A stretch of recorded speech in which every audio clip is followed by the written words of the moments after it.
수억 명의 시청자 앞에서 역사의 순간을 연출해온 한 사람. 누구보다 냉정하고 이성적이었던 그 남자. 설마 한국의 대통령 선거 개표 방송을 보며 눈물을 흘리게 될 줄은 그 자신도 몰랐습니다. 대통령 선거만큼이나 전 세계의 이목을 사로잡은 한국의 선거 개표 방송. 세계 그 어떤 나라도 상상조차 하지 못한 일들을 한국은 일단 해냅니다. 그날 밤 대한민국은 또 한 번 세계를 놀라게 했습니다. 그리고 그 매력에 빠져든 건 비단 한 사람만이 아니었습니다. 전 세계가 주목한 그 놀라운 이야기, 지금부터 시작합니다. 저는 에드워드 블레이크입니다. CNN 정치부에서 수석 프로듀서로 일한 지 벌써 15년이 넘었죠. 뉴욕 맨해튼 본사 27층, 제 사무실 창문 너머로는 센트럴파크가 내려다 보입니다. 매일 아침 7시면 출근해서 밤 10시까지 일하는 게 제 일상이에요. 그날도 여느 때와 다름없이 대선 개표 방송 기획회의가 시작됐어요. 회의실에 들어서자마자 젊은 PD들이 벌써 떠들어대고 있더군요. 요즘 애들은 맨날 새로운 걸 시도하자고 하거든요. 애드, 이번엔 좀 다르게 해봐요. 젊은 층 시청률이 너무 떨어져요. 제이슨이라는 신입 PD가 조심스럽게 말을 꺼냈습니다. 다르게요? 어떻게 말이죠? 저는 팔짱을 끼고 물었어요. 벌써 15년째 같은 얘기를 듣고 있었거든요. 인터랙티브 투표 시스템이나 소셜미디어 연동 같은 거요. 젊은 사람들이 참여할 수 있게요. 다른 PD들도 고개를 끄덕이며 동조했습니다. 저는 깊은 한숨을 쉬었어요. 여러분, 우리가 뭐 하는 사람들인지 잊으셨나요? 우리는 뉴스를 만드는 사람들입니다. 오락을 만드는 게 아니라요. 회의실이 조용해졌죠. 이런 분위기는 익숙했어요. 정치는 시민을 교육하는 도구예요. 미국의 지식인들은 품격 있는 정보를 원합니다. 웃음이나 감정 따위는 필요 없어요. 제이슨이 다시 입을 열었어요. 하지만 에드, 투표율을 보세요. 지난 선거 때 60%도 안 됐잖아요. 사람들이 관심을 잃고 있다고요. 그건 사람들이 정치의 중요성을 모르기 때문이에요. 우리가 더 정확하고 깊이 있는 정보를 제공하면 돼요. 젊은 PD 하나가 끼어들었어요. 그런데 에드, 지금 젊은 사람들은 틱톡이나 인스타그램에서 정치 정보를 얻어요. 우리가 전통적인 방식만 고집하면. 전통적인 방식이라고요? 저는 목소리를 높였습니다. 우리는 CNN이에요. 세계에서 가장 신뢰받는 뉴스 채널이라고요. 유행에 따라갈 필요 없습니다. 회의실이 다시 조용해졌어요. 저는 계속 말을 이었습니다. 정치방송은 진지해야 해요. 웃고 떠드는 개표방송이요? 그건 민주주의를 망치는 일입니다. 시민들은 정확한 정보와 전문가의 분석을 원해요. 쇼를 원하는 게 아니라요. 회의가 끝나고 제이슨이 제게 다가왔습니다. 에드, 혹시 시간 되시면 이거 한번 보세요. 그가 건네준 건 유튜브 링크였어요. 한국 대선 개표 방송이에요. 좀 놀라실 겁니다. 저는 링크를 받아들고 피식 웃었습니다. 정말 다를 거예요. 제이슨은 어색하게 웃으며 자리를 떴어요. 저는 그 종이를 책상 서랍에 집어넣었습니다. 58년을 살면서 정치방송을 해온 제가 한국의 개표방송에서 뭘 배울 게 있다는 걸까요? 정치는 진지해야 합니다. 그게 제 신념이었어요. 그날 저녁 집으로 돌아가는 택시 안에서도 계속 생각이 났어요. 요즘 젊은 직원들은 뭐든지 재미있게 만들려고 하더군요. 하지만 정치는 게임이 아닙니다. 민주주의의 근간이죠. 그날 밤 집에 돌아와서 평소처럼 저녁을 먹고 있었어요. 아내는 벌써 잠자리에 들었고 저 혼자 거실에서 노트북을 켜고 앉았습니다. 내일 회의 자료를 정리하려고 했는데 문득 제이슨이 준 그 종이가 생각났어요. 에이, 뭐 별거겠어. 하면서도 왠지 궁금해졌습니다. 그냥 5분만 보고 끌까 싶어서 링크를 클릭했어요. 처음 화면이 뜨자마자 저는 당황했습니다. 뭔가 화려한 음악과 함께 애니메이션이 나오더군요. 그런데 그 다음 장면을 보고는 정말 어이가 없었어요. 대통령 후보들이 변기에서 튀어나오고 있었거든요. 이게 뭐야, 대체? 저는 헛웃음을 흘렸습니다. 역시 제이슨 말이 맞네. 이건 완전히 개그 프로그램이잖아. 끄려고 했는데 그때 화면에서 뭔가 신기한 게 나왔어요. 실내 자전거가 돌아가면서 득표수가 올라가는 애니메이션이었습니다. 이건 좀 재미있네. 저도 모르게 자세를 고쳐 앉았어요. 그 다음엔 오징어 게임 패러디가 나왔습니다. 후보들이 달고나 뽑기를 하고 있더군요. 아니, 이렇게까지 해도 되나? 하면서도 계속 보고 있었어요. 이상했습니다. 분명히 웃기려고 만든 건데 실제 개표 결과는 정확하게 나오고 있었거든요. 그래픽도 생각보다 정교했고요. 어떻게 이런 걸 실시간으로 만들지? 저는 점점 빠져들고 있었어요. 중간에 나온 게임 패러디는 정말 놀라웠습니다. 마치 롤플레잉 게임처럼 후보들이 레벨업을 하면서 득표수가 올라가더군요. 게임 세대들이 좋아할 만하네. 저는 중얼거렸어요. 그런데 웃기면서도 뭔가 진지한 면이 있었습니다. 중간중간 나오는 인터뷰나 분석은 꽤 전문적이었거든요. 재미와 정보를 이렇게 섞을 수 있구나. 처음에는 5분만 보려고 했는데 어느새 30분이 넘게 보고 있었어요. 가장 인상적이었던 건 시청자들이 실시간으로 채팅을 치는 모습이었습니다. 이거 너무 웃겨. 그런데 분석은 정확하네. 이런 개표 방송 처음 봐 같은 댓글들이 계속 올라오고 있었어요. 저는 화면을 멈추고 생각해 봤습니다. 사람들이 이렇게 적극적으로 반응하네. 미국 개표 방송을 볼 때는 이런 반응을 본 적이 없었거든요. 대부분 조용히 보거나 중간에 채널을 돌려버리죠. 근데 이게 정말 효과가 있을까? 저는 의심스러웠어요. 하지만 댓글을 보니 젊은 사람들이 정말 많이 보고 있더군요. 덕분에 후보들에 대해 많이 알게 됐어. 같은 댓글들이 계속 올라왔습니다. 저는 노트북 화면을 보면서 혼란스러웠어요. 지금까지 제가 믿어온 방식과는 완전히 달랐거든요.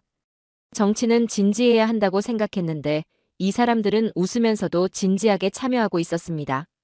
아니, 근데 이거 왜 이렇게 잘 만들었지? 저도 모르게 중얼거렸어요. 처음에는 비웃으려고 봤는데 어느새 진지하게 분석하고 있었거든요. 이런 제 모습이 낯설었습니다. 시계를 보니 벌써 밤 12시가 넘어 있었어요. 1시간 넘게 본 거였습니다. 내일 또 봐야겠네. 저는 북마크를 하면서 중얼거렸어요. 이틀 뒤 저는 다시 그 영상을 찾아봤습니다. 처음엔 그냥 호기심이었는데 뭔가 놓친 게 있을 것 같았거든요. 이번엔 좀 더 자세히 보기로 했어요. 영상 중간쯤 되니까 화면 한쪽에 숫자가 크게 떴습니다. 투표율 79.4%. 저는 그 숫자를 보고 깜짝 놀랐어요. 뭐라고? 79.4%? 처음엔 잘못 본 줄 알았습니다. 다시 한번 확인해 봤는데 맞더군요. 이게 진짜야? 저는 급하게 노트북을 켜서 검색을 시작했어요. 한국 대선 투표율을 찾아보니 정말로 79.8%였습니다. 세상에. 미국은 지난 대선 때 66%도 힘들었는데 말이죠. 비교해보고 싶어서 다른 나라들도 찾아봤어요. 영국은 67%, 프랑스는 69%, 독일은 76% 정도였습니다. 한국이 단연 높았어요. 이건 그냥 높은 수치가 아니야. 저는 계산해봤습니다. 미국 인구가 3억 3천만 명 정도인데 투표율이 79%라면 2억 6천만 명이 투표한다는 얘기네. 상상이 안 갔어요. 우리나라에서는 절대 불가능한 숫자였거든요. 그런데 더 놀라운 건 따로 있었습니다. 영상을 계속 보니까 젊은 층 투표율도 높더군요. 20대, 30대가 70% 넘게 투표했다는 거예요. 미국 젊은이들은 30%도 힘든데. 저는 문득 깨달았습니다. 이건 단순히 숫자가 높은 게 아니야. 사회 전체가 움직인 거야. 투표율이 높다는 건 시민들이 정치에 관심이 많다는 뜻이잖아요. 그것도 이렇게 압도적으로 높다면. 그럼 이 사람들은 왜 이렇게 적극적일까? 저는 궁금해졌어요. 미국 사람들은 맨날 정치인들은 다 똑같아. 내 한 표로 뭐가 바뀌겠어. 이런 얘기만 하거든요. 그런데 한국 사람들은 다른 것 같았어요. 영상에서 길거리 인터뷰를 보니까 더 놀랐습니다. 투표는 당연한 거 아니에요? 이런 중요한 일에 참여 안 할 이유가 없죠. 우리 미래를 결정하는 일인데요. 이런 대답들이 나오더군요.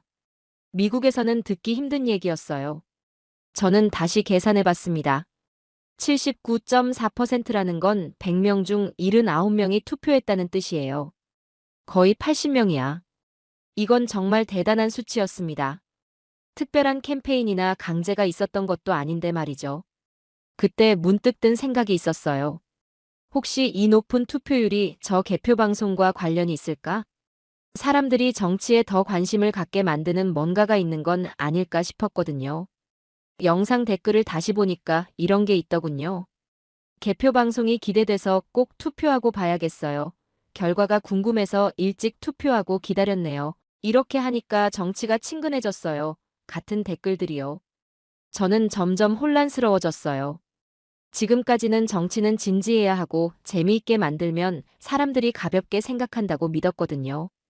그런데 한국은 재미있게 만들었는데도 투표율이 이렇게 높은 거예요. 그럼 내가 틀렸다는 얘기인가? 저는 자문해 봤습니다. 58년을 살면서 15년 넘게 정치 방송을 만들면서 가져온 신념이 흔들리기 시작했어요. 그날 밤 저는 한참 동안 생각에 잠겼습니다. 이건 그냥 선거가 아니라 집단 의식의 수준이야. 한국 사람들의 정치 참여는 단순히 의무감이 아니라 뭔가 다른 차원의 일인 것 같았어요.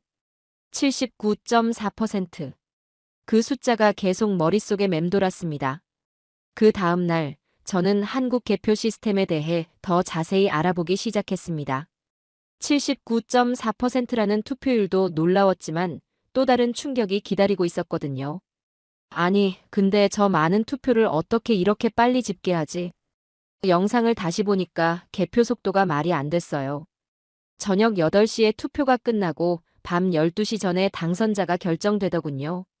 4시간 만에. 미국 같으면 최소 3일은 걸려요. 지난 대선 때는 일주일 넘게 걸렸잖아요. 그런데 한국은 하룻밤 사이에 모든 게 끝나는 거예요. 이게 어떻게 가능하지? 저는 인터넷을 뒤져서 한국의 개표 시스템을 조사하기 시작했습니다. 전국에 투표소가 14,000개 정도 있는데 각 투표소마다 실시간으로 개표 결과가 올라온다는 거예요. 와, 이건 완전히 다른 시스템이네. 더 놀라운 건 전자개표기였습니다. 종이 투표지를 기계가 자동으로 읽어서 집계하는 거예요. 하지만 완전 전자투표가 아니라 종이 투표지는 그대로 보관한다고 하더군요. 투명성과 효율성을 동시에 잡았네. 우리는 개표에 며칠 걸리고도 싸움인데. 저는 한숨을 쉬었어요. 미국은 개표 과정에서 항상 논란이 생기거든요. 부정선거다, 표를 조작했다, 이런 얘기들이 끊이지 않아요. 그런데 한국은 어떨까 싶어서 더 찾아봤는데 개표 과정에 대한 불신이나 논란이 거의 없더군요.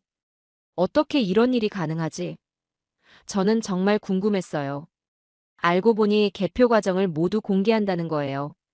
각 정당에서 참관인을 보내고 시민들도 참관할 수 있고 CCTV로 전 과정을 녹화한다고 하더군요. 투명성이 이 정도면 저는 미국 상황과 비교해 봤습니다.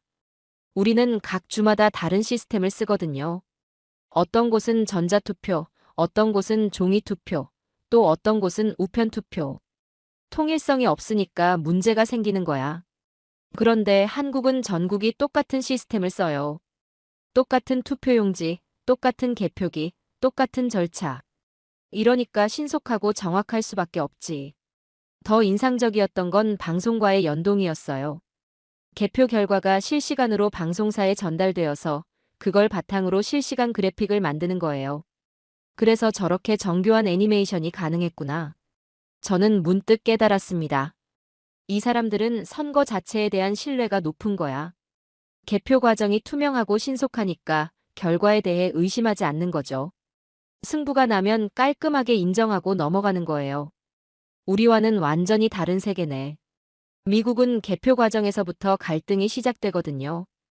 표를 세는 것부터 논란이고 결과가 나와도 인정하지 않는 경우가 많아요. 그날 밤 저는 또 다른 영상을 찾아봤습니다. 개표 현장을 보여주는 다큐멘터리였어요. 개표소에서 일하는 공무원들이 밤새 일하는 모습이 나왔는데 정말 조용하고 차분하더군요. 큰 소리도 없고 다툼도 없고. 이건 축제 같은 분위기야. 저는 중얼거렸어요. 물론 긴장감은 있지만 뭔가 건전한 긴장감이었어요. 스포츠 경기를 보는 것 같다고 할까요? 한국 사람들에게는 선거가 갈등의 원인이 아니라 민주주의를 확인하는 축제인 것 같았어요.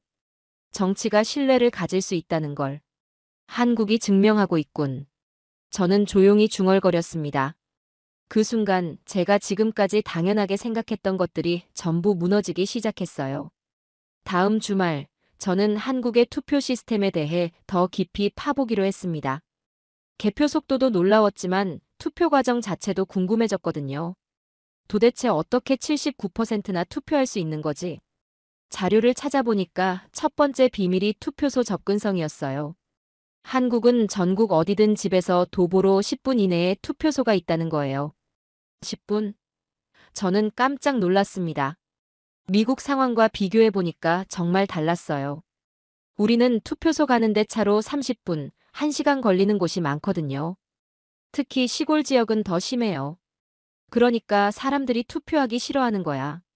한국은 어떻게 이런 게 가능한지 찾아봤더니 초등학교나 주민센터를 투표소로 쓴다는 거예요. 아, 학교를 투표소로 쓰는구나. 미국도 학교를 투표소로 쓰긴 하는데 한국만큼 촘촘하지는 않아요. 더 놀라운 건 투표 시간이었습니다. 아침 6시부터 밤 8시까지 무려 14시간 동안 투표할 수 있어요. 14시간이나? 미국은 주마다 다른데 보통 12시간 정도거든요. 그런데 가장 인상적이었던 건 대기 시간이었어요. 한국은 평균 대기 시간이 10분 이내라는 거예요. 10분? 미국은 몇 시간씩 기다리는 경우가 많은데 말이죠. 저는 2020년 대선 때를 떠올렸습니다. 조지아주 애틀랜타에서는 11시간을 기다린 사람도 있었어요. 텍사스에서는 7시간, 위스콘신에서는 5시간. 이러면 누가 투표하고 싶겠어?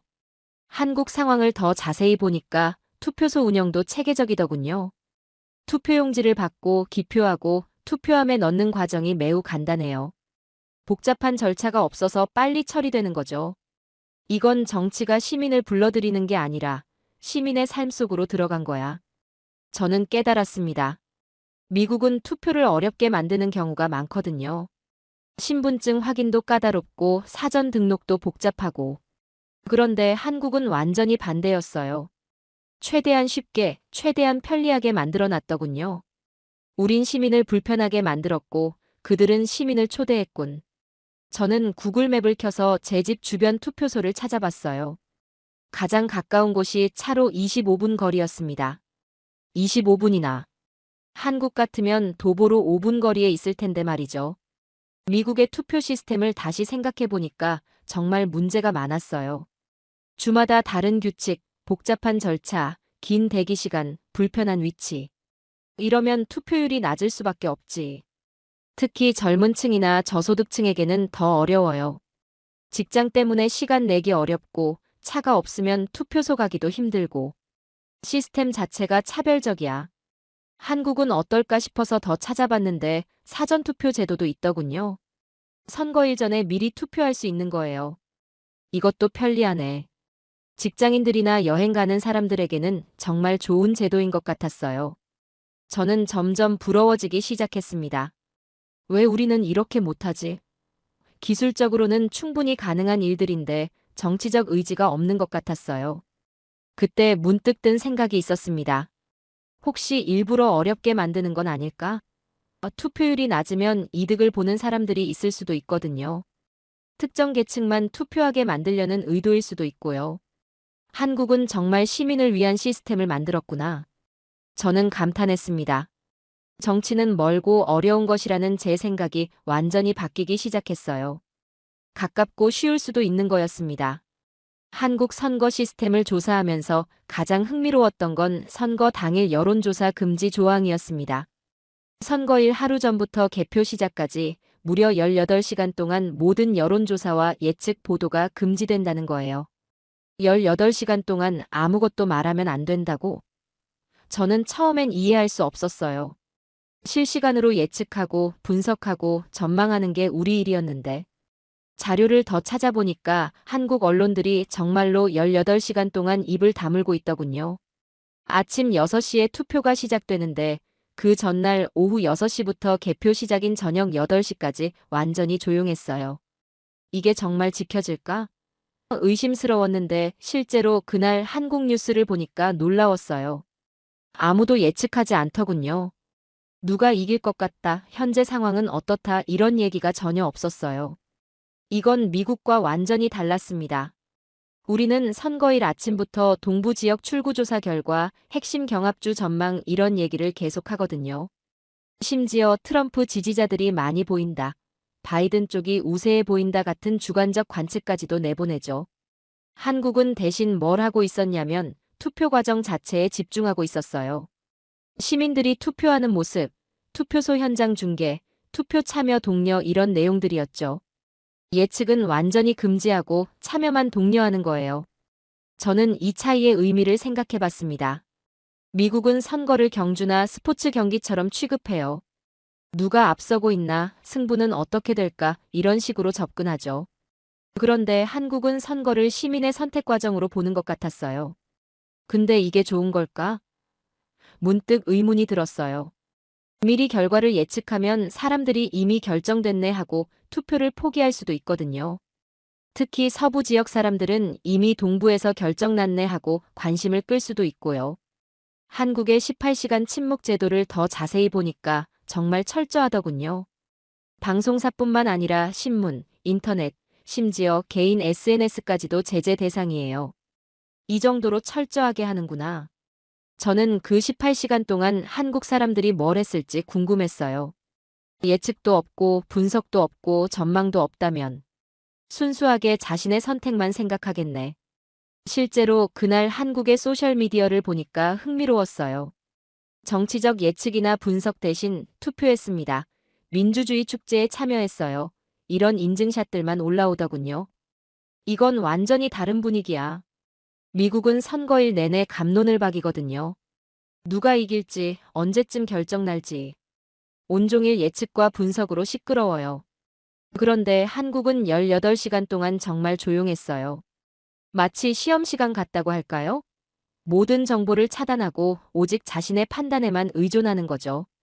저는 이 제도의 의미를 생각해 봤습니다. 외부 정보에 흔들리지 말고 오직 자신의 신념에 따라 투표하라는 뜻이군. 여론조사나 예측에 휘둘리지 말고 진정한 자신의 선택을 하라는 거예요. 이게 진짜 민주주의 아닐까? 저는 깨달았습니다. 미국은 너무 많은 정보와 예측 때문에 오히려 혼란스러울 때가 많거든요. 사람들이 이미 결정됐다더라 하고 포기하거나 이쪽이 이길 것 같으니까 하고 편승하기도 하고요. 그런데 한국은 그런 요소들을 모두 차단했어요. 18시간 동안은 오직 개인의 양심과 판단에만 의존하는 거죠. 순수한 선택이 가능한 환경을 만든 거야. 그날 저녁 18시간의 침묵이 끝나고 개표가 시작되는 순간을 봤는데 터져나오는 에너지가 정말 대단하더군요. 마치 댐이 터지는 것 같았어요. 이래서 더 재미있는 거구나. 한국 대선 자료를 조사하던 중 저는 MBC 개표 방송의 카운트다운 영상을 발견했습니다. 처음엔 별거 아닐 거라고 생각했어요. 그냥 일반적인 오프닝 영상이겠거니 했죠. 하지만 재생 버튼을 누르는 순간 저는 완전히 얼어붙었습니다. 화면에 나타난 첫 번째 인물은 김구 선생이었어요. 흑백 영상 속에서 그가 연설하는 모습이 나왔습니다. 나는 우리나라가 세계에서 가장 아름다운 나라가 되기를 원한다. 그의 목소리가 울려 퍼졌어요. 이게 뭐지? 저는 혼란스러웠습니다. 선거 방송에서 갑자기 독립운동가가 나온다고? 미국에서는 상상도 할 수 없는 일이었어요. 그런데 영상은 여기서 끝나지 않았습니다. 김구 선생의 연설이 끝나자 화면이 전환되면서 현대적인 공간이 나타났어요.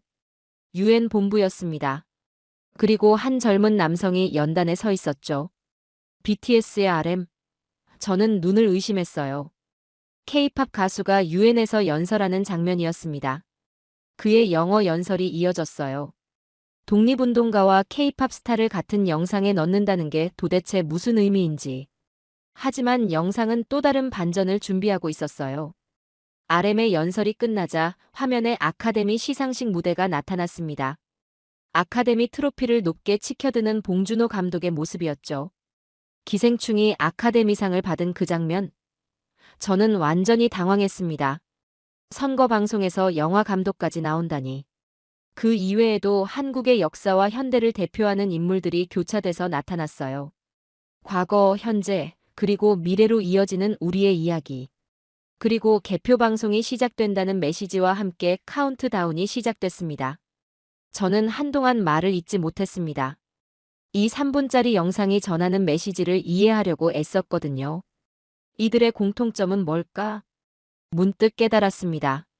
이들은 모두 한국의 목소리를 세계에 전한 사람들이었어요. 시대는 다르지만 모두 한국을 대표해서 세계의 메시지를 전한 거였죠. 이게 바로 한국식 접근법이구나.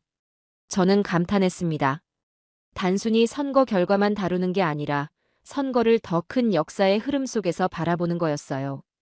영상 아래 댓글들을 보니까 더욱 놀라웠습니다. 방탄소년단을 보러 왔다가 김구 선생님을 처음 알았어요.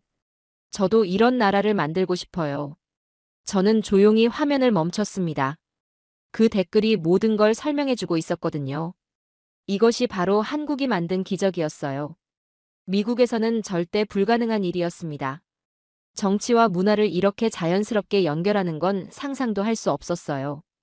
우리는 항상 분리해서 생각하거든요. 정치는 정치, 문화는 문화. 그 순간 저는 한국이 정치와 문화를 어떻게 연결하고 있는지를 처음 깨달았습니다. 선거가 단순한 정치적 이벤트가 아니라 국가적 문화 축제가 되는 순간이었어요.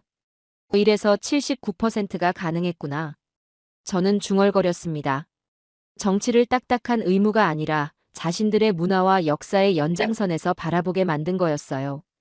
15년간 만든 우리 방송들이 머릿속에 떠올랐습니다. 전부 숫자와 분석뿐이었어요. 감동도 없고 스토리도 없고. 우리는 뭘 놓치고 있었던 걸까? MBC 카운트다운 영상을 본 지 하루가 지났습니다. 저는 계속 그 3분간의 충격에서 벗어나지 못하고 있었어요. 에드, 어제부터 계속 멍하니 계시네요? 제이슨이 걱정스럽게 물었어요. 아, 미안. 생각이 좀 복잡해서. 저는 어젯밤 내내 잠을 이루지 못했어요. 그 댓글이 계속 머릿속에 맴돌았거든요. 저도 이런 나라를 만들고 싶어요. 제이슨, 우리는 뭔가를 놓치고 있는 것 같아. 저는 조심스럽게 말을 꺼냈습니다. 뭘요? 스토리야. 우리는 숫자만 던져주고 있었어. 제이슨이 의자를 당겨 제 옆에 앉았습니다. 무슨 뜻이에요? 한국 사람들은 선거를 하나의 이야기로 만들었어. 과거에서 현재로, 현재에서 미래로 이어지는. 저는 어제 본 영상을 설명해 줬습니다. 제이슨이 감탄했어요. 그럼 BTS 팬들이 정치에 관심을 갖게 된 거네요? 바로 그거야. 문화를 통해 역사를 배우고 역사를 통해 현재를 이해하고 현재를 통해 미래를 꿈꾸게 되는 거지. 저는 58년의 제 인생을 돌아봤습니다. 언제부터 정치와 문화를 이렇게 딱딱하게 분리해서 생각했을까? 우리는 너무 경직되어 있었어. 에드, 그럼 우리도. 제이슨이 조심스럽게 말을 꺼냈어요. 우리도 뭔가 할 수 있을까요? 모르겠어. 하지만 적어도 시도는 해볼 수 있지 않을까? 그날 오후, 저는 혼자 사무실에 남아 생각에 잠겼습니다. 한국의 79% 투표율이 우연이 아니었어요. 그들은 정치를 삶의 일부로 문화의 연장선으로 만들었던 거예요. 미국에도 그런 이야기가 있을 텐데. 저는 중얼거렸습니다. 링컨부터 마틴 루터 킹까지, 케네디부터 오바마까지. 우리에게도 감동적인 이야기들이 얼마나 많은가요? 하지만 우리는 그런 이야기들을 선거 방송에서 다루지 않았어요. 대신 여론조사 숫자만 분석하고 선거인단 계산만 하고. 감동이 없었어. 그날 저녁 집에 돌아가서 아내에게 말했습니다. 여보, 나 뭔가 깨달은 것 같아. 뭘? 우리가 왜 젊은 사람들을 잃어버렸는지. 아내가 관심 있게 물었어요. 왜? 우리는 정치를 너무 어렵게 만들었어. 숫자와 분석으로만 채우고 정작 가슴을 울리는 이야기는 빼버렸지. 그럼 이제 어떻게 할 거야? 모르겠어. 하지만 바꿔야 한다는 건 확실해. 58년 동안 고집스럽게 지켜온 내 신념들이 틀렸을 수도 있어. 그 순간 저는 정말로 변화하고 있음을 느꼈습니다. 5일 전까지만 해도 한국 방송은 너무 가볍다고 생각했는데 이제는 우리 방송이 너무 무겁다는 생각이 들었어요. 며칠 후 제이슨이 제 사무실로 찾아왔습니다. 에드, 그 한국 영상 다시 봤어요. 어땠어? 정말 대단해요. 3분 만에 한 나라의 전체 스토리를 보여주다니. 그렇지? 우리도 그런 걸 만들 수 있을까? 할 수 있을 것 같아요. 미국에도 감동적인 이야기가 얼마나 많은데요. 저는 제이슨을 보며 미소 지었습니다. 58세의 늙은 프로듀서와 28세의 젊은 PD가 함께 새로운 꿈을 꾸고 있었어요. 그럼 한번 시도해볼까? 정말요? 제이슨의 눈이 반짝였어요. 하지만 한국을 따라하는 게 아니라 우리만의 방식으로, 미국의 이야기로. 그날 이후 저는 완전히 바뀌었습니다. 한국이 보여준 건 단순한 방송 기법이 아니었어요. 그것은 정치를 어떻게 사람들의 삶과 연결시킬 수 있는지에 대한 통찰이었습니다. 58년을 살면서 처음으로 제 모든 신념이 흔들렸지만 동시에 새로운 가능성을 발견한 순간이기도 했어요. 고정관념을 깨고 다른 문화에서 배우고 변화를 두려워하지 않는 것. 그것이 진정한 성장이라는 걸 깨달았습니다. 오늘의 사연은 여기까지입니다. 그는 말했습니다. 정치는 진지해야 한다고 믿었지만 진심은 웃음 속에 더 가까이 있었습니다. 한국의 개표 방송은 단순한 이벤트가 아니었습니다. 수십 년에 걸쳐 쌓아온 신뢰, 시민 한 사람 한 사람의 질서, 그리고 보이지 않는 곳에서 묵묵히 일하는 수많은 손길들. 그 모든 것이 모여 단 몇 시간 만에 전 세계가 부러워할 민주주의의 축제를 완성한 것입니다. 화려하지 않아도, 소란스럽지 않아도 대한민국은 늘 할 일을 해냅니다. 그리고 지금 그 진심은 조용히 세계를 바꾸고 있습니다. 긴 영상 시청해주셔서 감사합니다. 내일은 더 좋은 영상으로 찾아오겠습니다.